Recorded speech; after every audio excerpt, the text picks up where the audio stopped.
Hey, everybody, welcome to Wisdom Wednesdays. I'm your girl, Coach Crystal, and I am so excited about tonight. Listen, if you are just joining us and this is your first Wisdom Wednesdays, you are in for a treat. But first, let me not get ahead of myself. Let me welcome you into our community the same way we start all of our client sessions, everything that we engage in here at Steps and Stages. And it just starts with our mantra that says, a lot of things happen before this. And I guarantee a lot of things are going to happen after this, but we promise to be here with you now. Please be here with us now. I've had the amazing pleasure today to have several full circle moments. I was speaking with a colleague earlier in Massachusetts, someone who saw me at the beginning of my career, someone who could see something in me that they still see in me today, which is refreshing and honoring. But also, I'm able tonight to talk to two people that gave me so much wisdom and perspective at the beginning of my career that it has been a rich privilege to continue to mine their intelligence, to ask for their advice, and to watch them hone a system of not only critique but collaboration. Tonight, we are going to be blessed with the wisdom, intelligence, brilliance of John Borstel and Liz Lerman. And they're going to talk to us about not only critical response process, but their new project, Critique is Creative. And we're going to talk about some workshops that they have, some lessons they've learned. And I just want you to just buckle up your seatbelt because there's going to be time for notes. Always feel free to post your questions, but I want to go ahead and bring them out so we can get started with really understanding collaboration, critique, and how we grow together. Liz, John, welcome, welcome. Crystal, Hey, it is Crystal. amazing to be with you. And I just have to say that when you talk about full circle, when you were in my office as an intern, whenever that was, you were already coaching me. Just want to say you really helped me become who I am by the person you were way back then. So Wow. I'm like so happy to be with you. And of course, I always like being with John. So Of yeah. course, of course, of course, of course. John, let's just start with you really quick. We're just going to introduce both of you in your own words. Great. So I like to describe myself as a facilitator of critique, learning, and artistic experiences. And I have worked with Liz for over 30 years now, only some of it on this thing called the critical response process that we'll be talking about today. And that's been the fulcrum for me to really gain experience in teaching and learning, to go from a sort of doing art as a side thing to sometimes putting it at the center of my life, and having ways to think about it. And really, it's amazing to be in the aura of Liz Lerman and the people she attracts to her. And like yourself, 20 or so years ago, in this sphere of knowledge, and what's really evolved relative to CRP as a community of practice. So wherever Liz goes, it seems like a community coalesces, and I've been really thrilled to be part of that and play a role. Amazing. Amazing. Thank you so much for now being a part of the Steps and Stages community. I just want to throw out some things so that people can follow us tonight. CRP is going to be referenced many times, probably, and it is the critical response process. And if you hear me refer to Liz's mom, just go with it. It's she does have a biological daughter, but I've latched on. I've realized that in my lifetime, the people who are influencing me the most become surrogate parents, spiritually, emotionally, artistically, right? And so I've been referring to her as mom for probably the last 15, 20 years. It does confuse some people, but we just want to make sure you're following us tonight. So, Mom, how would you introduce yourself? As your mother. and how lucky I am to have that title. Crystal, usually I say this, I'm a choreographer, but I want people to think that sort of large because, the world is in motion. Everything is in motion. Our institutions, the ground we walk on, every relationship we're in. And so being a choreographer is really kind of a way of thinking and feeling and seeing the way things are in motion. And that's mostly how I see myself. But I also love teaching And I just came from a class that I guested in, and I just had such a wonderful time with these young graduate students. Yeah. And I write, but mostly I like to make things and be an artist in the world. Yeah, yeah. So I wanted you guys to come here tonight because many people are thinking about change in the way that you're thinking about choreography, in the way that you're thinking about motion. And I've always been really enamored by the way that you two have a way of communicating that is about changing an idea into something that other people can touch, taste, and implement. So, can you talk to us a little bit about your creative / collaborative process and how you kind of found each other and how that relationship was built? Can I start, Liz? Sure. I found Liz when I was about 21 years old, actually. And I had just gotten out of college, had been one of those people who hated gym class and never liked to do anything physical. And I had some friends who were going to these dance classes at this place called Dance Exchange. And I thought, well, dance, that might be something I could do. So I arrived at this extraordinary place, actually, where kind of there were sort of all these sort of ways of accepting yourself and accepting your body, actually, and accepting your whole self that I had never experienced before in a standard education, certainly not in the way that I was taught to think about my body. And it was to use an overused word, that's the only word, it was transformational. Over 10 years after that, of encountering Liz and a few other remarkable teachers and colleagues in that experience, I came back to the Dance Exchange, where, a small nonprofit, a maverick and creative organization. I was moving into that world as sort of a communications specialist with sidelines in marketing and development, but really was working with a bunch of people, including Liz, who had done it all themselves. So there was this very integrative spirit. And one of the things that was remarkable about the institution that Liz built in that context was that I was working on the administrative staff, but Liz was building a dance company where the administrators were encouraged to channel their artistic side, and the artists were really encouraged to channel and develop their administrative acumen. Yeah. So that's where we got started. And, I think in some ways the platform of our collaboration was the fact that I was writing grant proposals, and I would sit with Liz and she would express ideas about a new project. And I would try to shape those ideas to the guidelines of whoever the funder was in that case. This sounds nitty gritty in a way, but it was a really creative process. Yeah. It involved a lot of listening, powers of articulation on both of our parts, dialogue back and forth to get it right, finding voice that was a reasonable voice for an institution to speak in, and sometimes for Liz to speak in. Sometimes she would do writing and I would develop that. So it's interesting to be asked the question, Crystal, because relative to the work we're doing now in getting a book out into the world that brings multiple voices together, I think that first couple of years of experience, Liz, where you and I did a lot of work in developing grant materials, was really seminal in our ability to work together. So that's how I would start the story.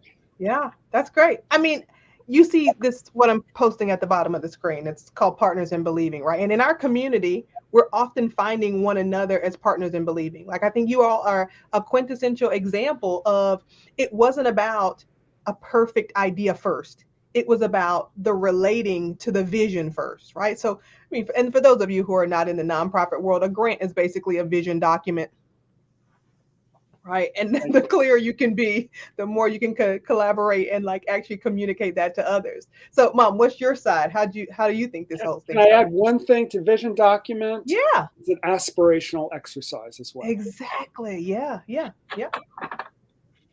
Well, I think it's important, Crystal, you say partners and believe, well, partners and believing both, because Mm-hmm. it's certainly partnering, and for me, always reciprocal, and most often truly an exchange. But the believing part too, which is you need something to believe in, Yeah. and that just that finding that idea that you're all holding, that art can matter, that the systems in place usually need changing in some way or another, including our very own, Yeah. and in continuing to iterate. I mean, I often say about John that I might have iterated critical response process out of existence had John not been there to be its shepherd and hold it in while, Mm-hmm. Mm-hmm. you know, we kept boldly trying to see what it could become. Yeah. So, the one thing I would just say about John too is that although hired to come in to do, quote, the grant writing, it quickly became evident that he was much more. Mm-hmm. So John became our director of humanities. Now, we're a tiny little thing. I mean, but to say that a dance company equally committed to concert and community, totally intergenerational, attempting in as many ways as possible to be equitable in the world and in our work together and with each other, needed somebody who was looking after, quote, the humanities, Yeah. was amazing. And I have to say now, all these years later, that I am a very fortunate recipient of a person like such as you, John, who paid attention to the words, to the language, to the many, many ways that we were working, whether it was describing a workshop, describing a keynote, describing the next piece, describing critical response process, the thousands of ways that you attempt every day to make oneself available again to the things happening in the world. Well, having John helped make all that possible for me. And then that grew as critical response grew and became more, maybe of all the tools that we've evolved over the years, probably the one that's in use the most. Mm-hmm. John also in your own way, John, I think took the reins and kept it moving forward, which was, again, great service for me, because I never wanted critical response to be the center of my life. It Mm-hmm. is part of my life, but not the center. Yeah. Yeah. It, I As mean, yeah, go ahead. Yo, go ahead, John. as Liz mentions, the humanities, which is a branch of study which is sort of about things that humans and human cultures generate. Yeah. But there's also this dimension of the humane that undergirded everything that Liz built at Dance Exchange, Mm-hmm. an intergenerational dance company, a dance company that was committed to community and to a reciprocal relationship with community. And that reminds me that Liz is right now, just recently, the subject with one other artist, Brett Cook, of a wonderful exhibit at the Yerba Buena Arts Center in San Francisco.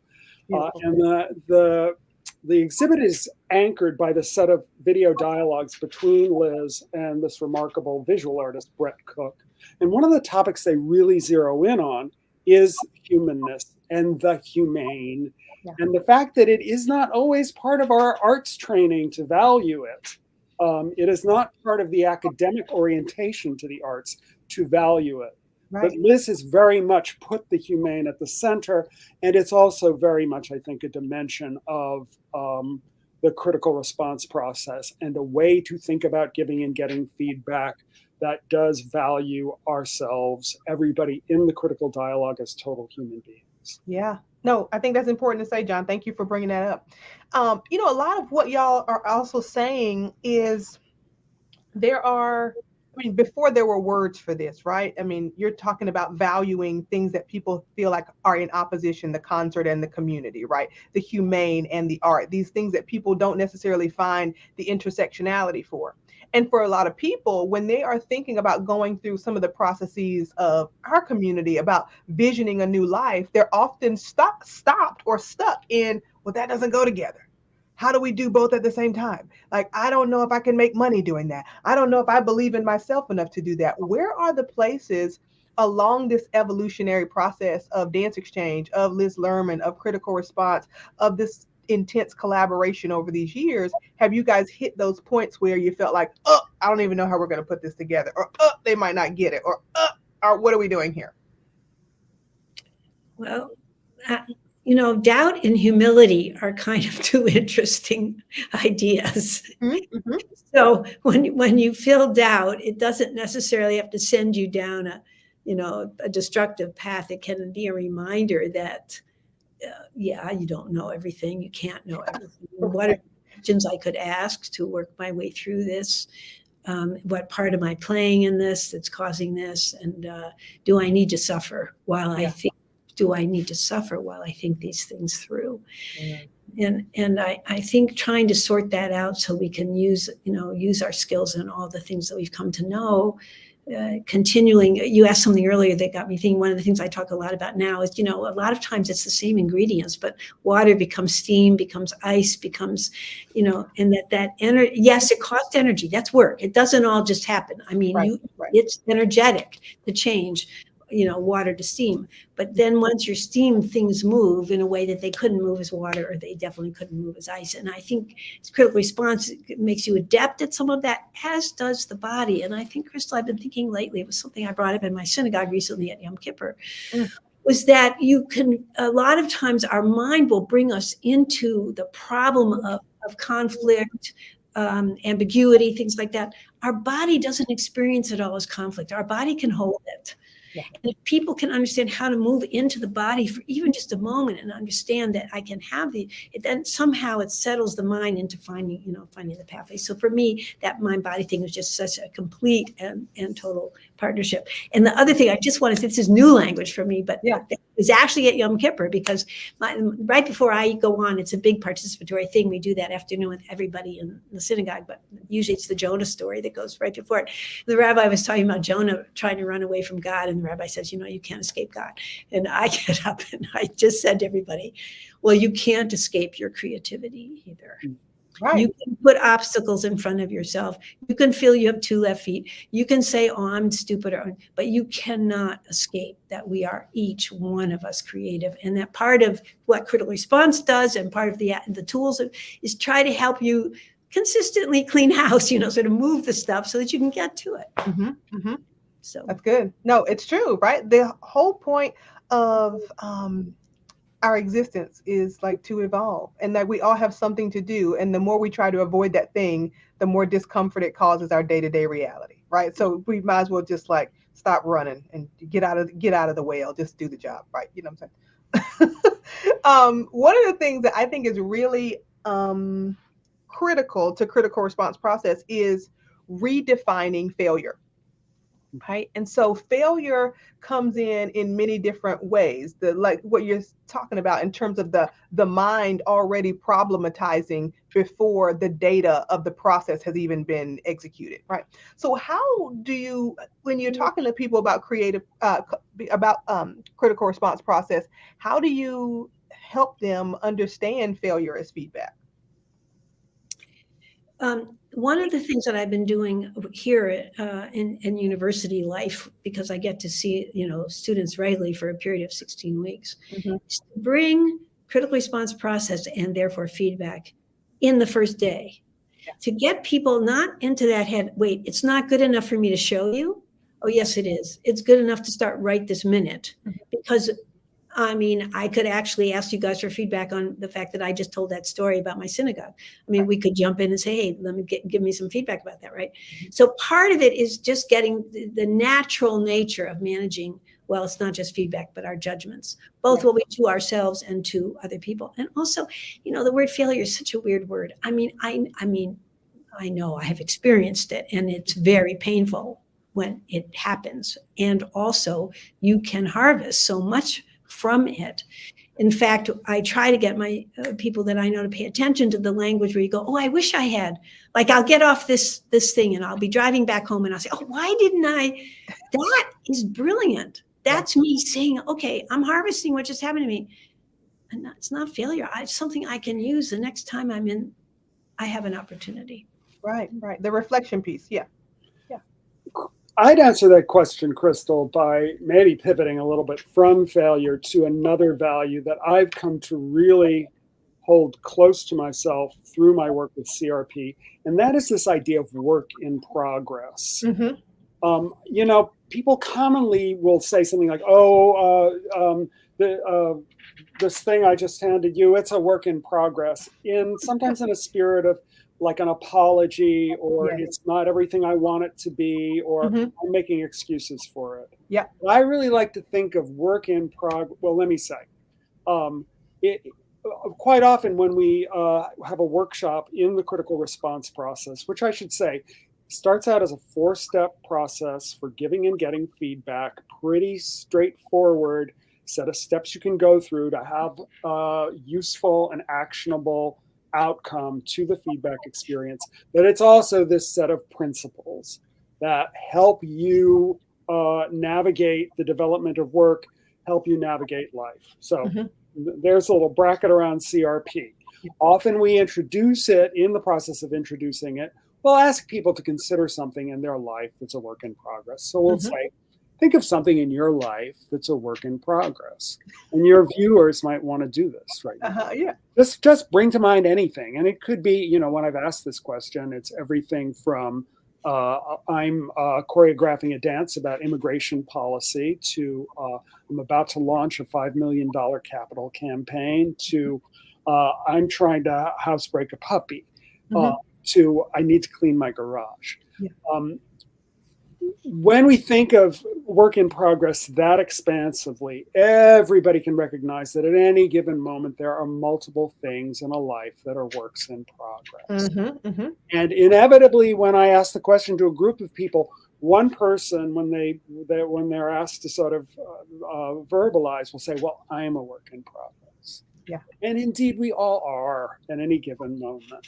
So the way I like to term work in progress is to say, it's not the excuses, it's not the half done, it's the wonderful freedom of not being finished. It is a potent state. It's a state of possibility.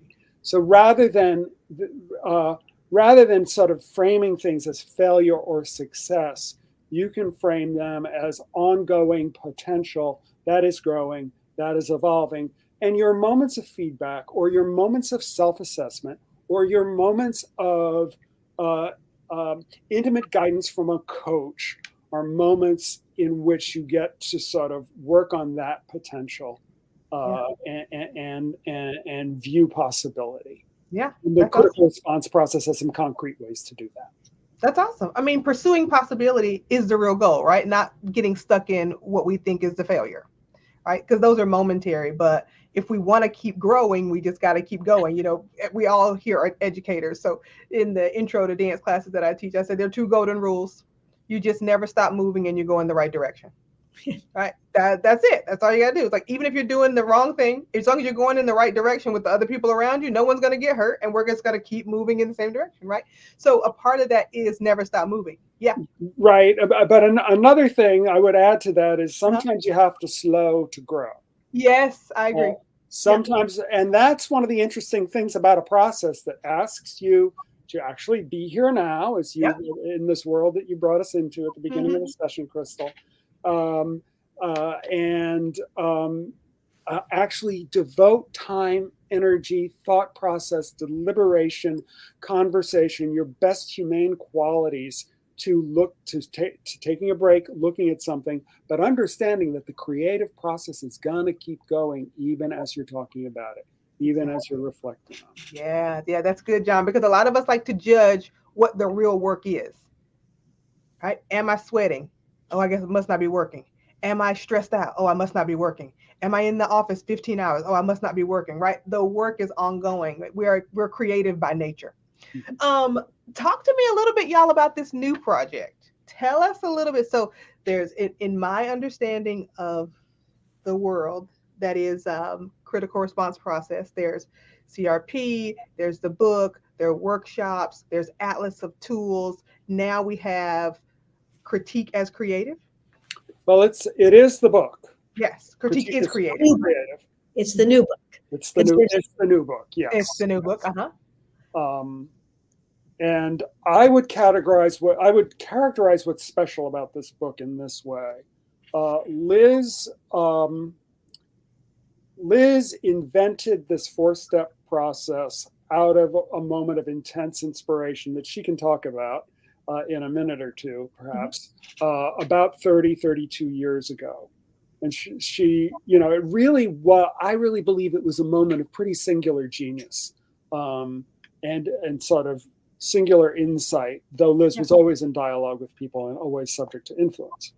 But she hatched this thing that went out into the world and was embraced by a number of institutions, including the Dance Exchange and Alternate Roots, and then sort of worked its way into artistic processes that people had, into the teaching methods that people had, into the organizational ethos of all kinds of arts producers, arts presenters, umbrella groups for artists. We've got things like a cultural pluralism organization in Ontario, Canada. We've got the Yale School of Drama embracing this process over the years. Mm-hmm. And that's many, many, many people doing it. Yeah. And one of the things that we've been clear about, and Liz has been emphatic about, is that take it, use it, develop it, discover with it. And so there are so many practices, so many interesting applications. And what the book does is it sort of starts with about half of the book that's Liz and my writing, reflecting on these concrete steps and what their implications are, what values emerge from them. But the second half of the book is all contributors reflecting on their own practices relative to this process. Okay. Whether it is for developing new operas or monitoring and optimizing the anti-racist potential of a post-show discussion, whether it is for personal development, etc. All of that is covered in these broader voices. So the book really traces an arc from this origination in Liz's mind to what I think of as a broad community of practice advancing this four-step process. Yeah, that's awesome. I mean, we have a rule here at Steps and Stages that when you're writing a vision, it has to have good in it for others. Right? Like that's one of the kind of criteria. Mm-hmm. Does it cause you to grow? Do you need help from a higher power? Is it going to have good in it for others? Because if it's just about you, then it's just a plan and we don't make plans. Right. So I'm wondering, Mom, you can take us back to the origination, because I also want to just highlight that we also use this methodology from Gay Hendricks about, the big leap and the zones of competence. So there's incompetence, competence, excellence, and genius. And it's very clear to me that in this moment of genius, in your life of genius, there's always been this reciprocal value, and this value that if I'm doing something, I'm growing and the people around me are growing simultaneously. And that is literally his definition of being in your zone of genius, right? So I'm wondering, we'll just have a little story time moment. Like, tell us where this stroke of genius came from.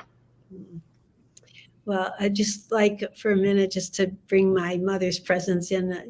As you know, she died young, but she used to tell me, you're not the only person in the world. I mean, she must have told me that about 1,000,000 times, right? Every day, Liz. And it was actually probably a really good antidote for whatever stubborn initiative-taking person I was born with. This idea that I'm not the only person in the world who lost a mother, for example. I'm not the only person in the world who feels this way after something happened. So this is helpful. I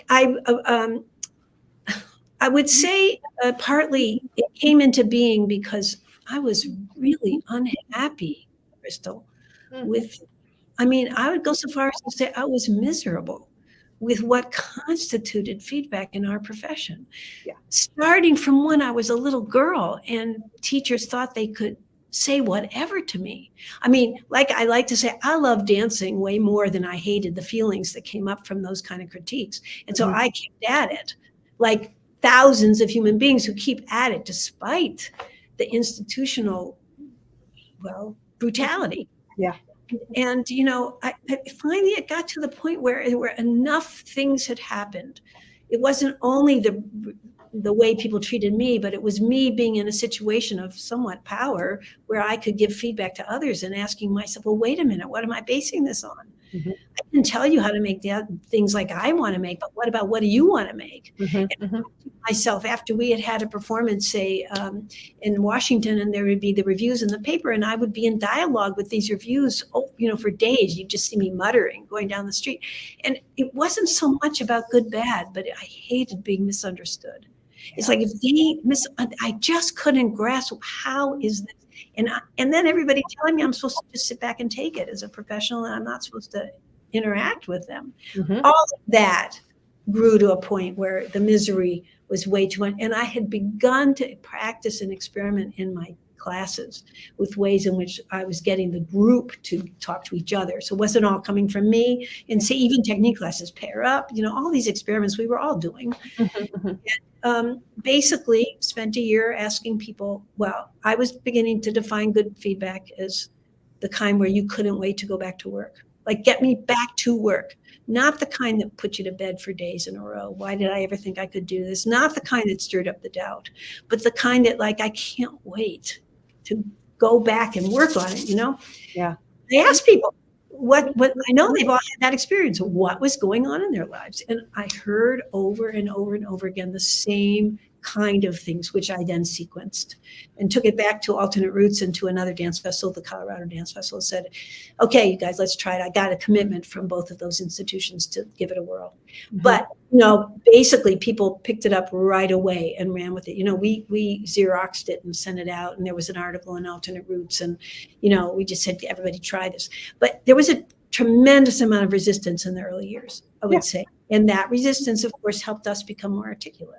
Yeah. Like Yeah. when you're against the resistance, you go, well, let me try telling it to you a different way. Let me try it a different way. And even now it's resistance, but the nature, I kind of understand the nature of the resistance. And the first half of the book, I think, addresses a sort of deeper understanding that John and I have come to see about it. So in some ways, I describe the book as a synthesis where you're getting the most nuggets, but it's also incredibly generative. It also goes out this way with all of the work of all these other people. Mhm. Mhm.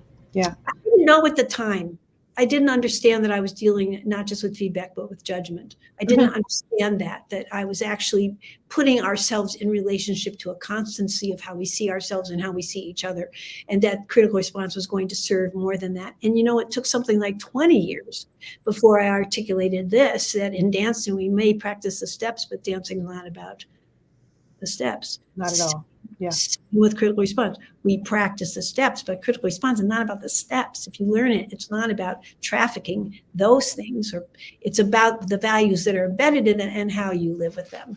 Yeah. The steps help you stay in relationship to values that are hard to keep. Yeah. Yeah.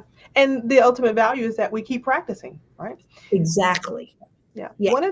Something you said is really resonant with me, and I think most of the people who are part of this community, is that the outside eye, the judgment eye, is something that can either strengthen your resolve to keep going, or it can kill your vision altogether. And I think what you're also saying, it's something that people have heard me quote you on for years, is that you have to turn your discomfort into inquiry. And the step further that we take it here, or that I take it, is that when you turn your discomfort into inquiry, the quality of your life is determined by the quality of your question. And every time we see something, we either perceive it as good, bad, right, wrong, but literally everything is neutral until we give it a value. And what you've done, I believe, is not in your own discomfort, was give yourself the freedom from being subject to other people's gaze, other people's determination, other people's perception of the work you were doing, especially when they weren't brave enough to ask you a better question. Yeah. Yeah. That's a nice way. I think questions are hard these days because we are often wanting to say them correctly. We get a little bit caught in our own dynamic of words, and not wanting to offend people. And I think you know me well enough that I practice radical candor at every moment of my life. It doesn't always go well, but I know at the end of the day I've been clear. Right. So one of the things that I would love to ask you both is that where is a moment where you feel like radical candor, or you actually speaking in the voice of critical response, of creativity and critique, of this method of freedom that you're offering people, has been hard to say or hard for people to digest?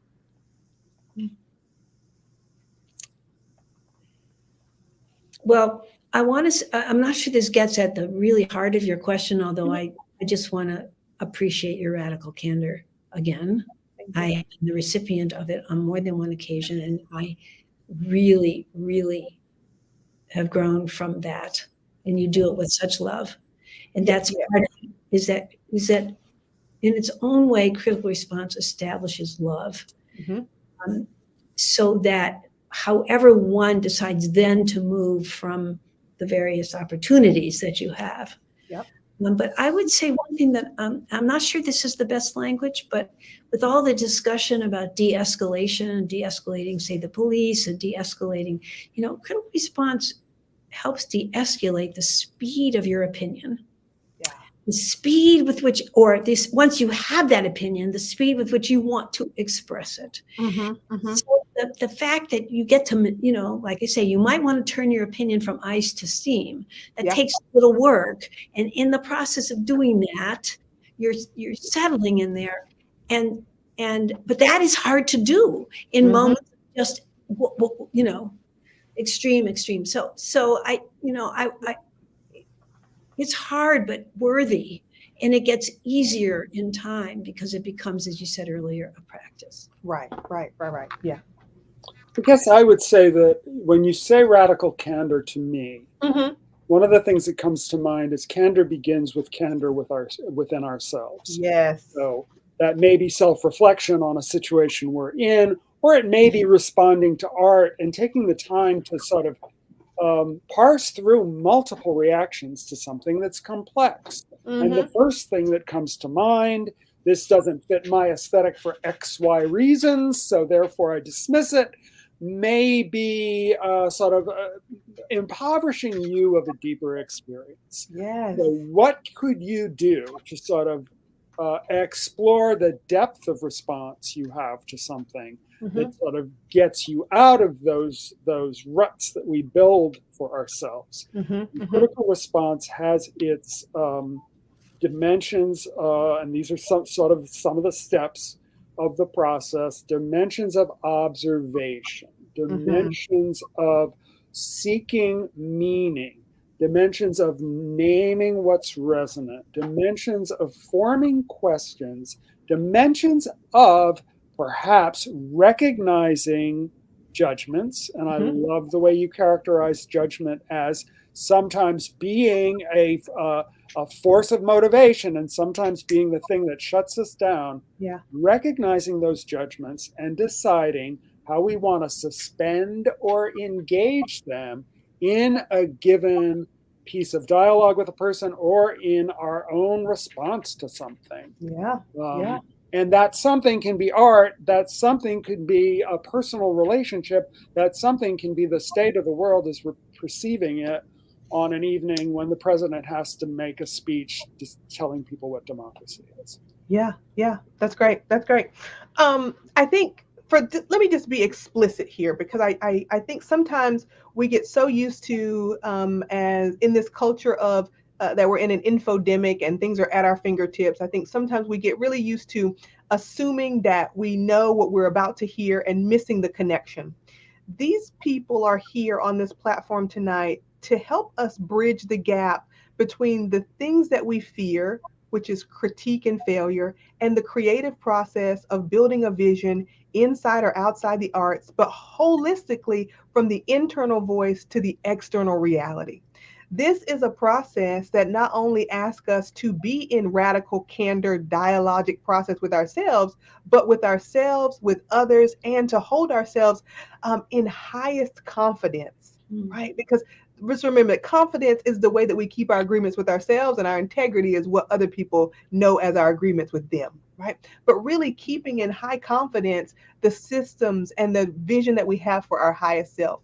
Um, I know I've benefited greatly from critical response process, right? I've learned to like turn this academic critical lens on my own practice rather than trying to continually critique the thoughts of others. And it changes the way that we embody our own knowledge and the way that we show up to speak our own truth and live our own visions in the world.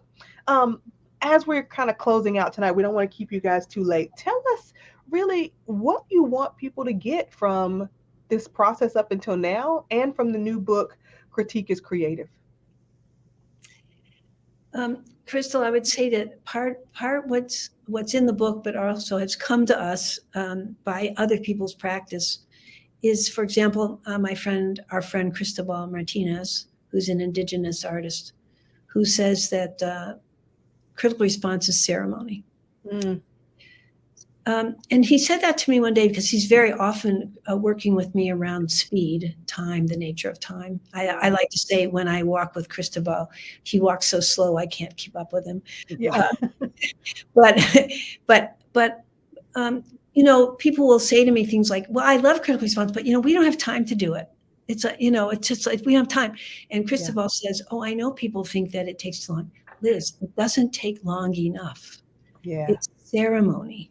Yeah. So that idea that you can embrace that with yourself and in the way in which you activate the steps for yourself or with others, and how, of course, I've also pointed out to Cristobal that you can do, I call them hallway conversations, where you use critical response in 5 minutes and you actually can take care of a lot of work. But you, again, in the construct of love and a recognition of when do we have a judgment and when do we suspend it. So mostly what I feel is what you said already, is that with work you can liberate yourself, and critical response can help. Yeah. Thank you. Thank you. John? I would go to this idea. I mean, I'm letting this notion of radical candor sink in, Crystal, and thinking about what it really means and how you might do it. Yeah. And the notion of candor might strike some people as, well, say what I think, say it right off the bat, brutally honest. You want me to be brutally honest, don't you? Yeah. But to me, real candor would mean being able to express the fullness of your response to something in a way that the person receiving the candor is able to receive it. Yes. Is able to take it in. Yeah. And critical response, with its 4 steps and numerous values, is a way of doing that. That sort of requires a kind of contract between the person giving and the person getting, in a way that real candor of exchange can be received. We have I've heard a couple of stories today from people in our near in circle of people who are in our certification program, constantly in dialogue. And I heard a couple of stories from these folks. A couple of them have teenage children who are totally embracing this process, and they'll hear their parent getting into something that they're about to lecture them about, and they'll say, "Mom, move on to step 3. What's your question for me?" Yeah. So in fact, it is, the book, if you catch up with it, offers you a kind of system for enacting candor, but it's a discipline that takes work, like all good things do. Yeah. And it takes a little bit of a reciprocal contract between those giving and those getting. And as I'm holding up the book, am I allowed to do a little bit of a plug? You are, and we're definitely going to put the link beneath there. Yes, go for it. The discount code. This is high tech. I'm holding up a card. If you order the book from Wesleyan University Press, that's www.wesleyanpress.org, and use this Q301 code, you'll get a 30% discount. I love it. I love it. I love it. We're going to post the link right below this, so in the comments, so you guys don't worry if you didn't get it. We will post it right below this video. Before we close out, I just want to say a deep thank you for the wisdom of Liz Lerman and John Borstel tonight. Thank you so much, not just for this time, but what you've poured into my life and the ways that I've been able to glean from your wisdom and become or continue to become this other person here, this thing that I'm becoming. This beautiful soul that you are. Thank you all so much. Yes, John. It's a joy to ride on the coast on the wave of your wisdom. Thank you. Thank you. I appreciate it. Y'all, let's give our guest a round of applause. One thing I just want to say before we close out tonight, just to wrap this up, when you don't have time for yourself, you actually don't have time. And what we're going to do on November 19th is invite you to give yourself the gift of time, the gift of transformation at Vision Camp Live in Burlington, Vermont. If you're close, if you're far, make it happen. I promise you will not regret it. It will be 4 hours of tools, treats, transformation, and you will not be the same. Give yourself the time to process what it means to be a visionary, to live from your full freedom, and to use the critique tools of building a vision as a creative process for making your life a clear work in progress. It's been a pleasure to be with you tonight. Thank you, John. Thank you, Liz. We'll be right back here next week with Wisdom Wednesdays. Thank you all.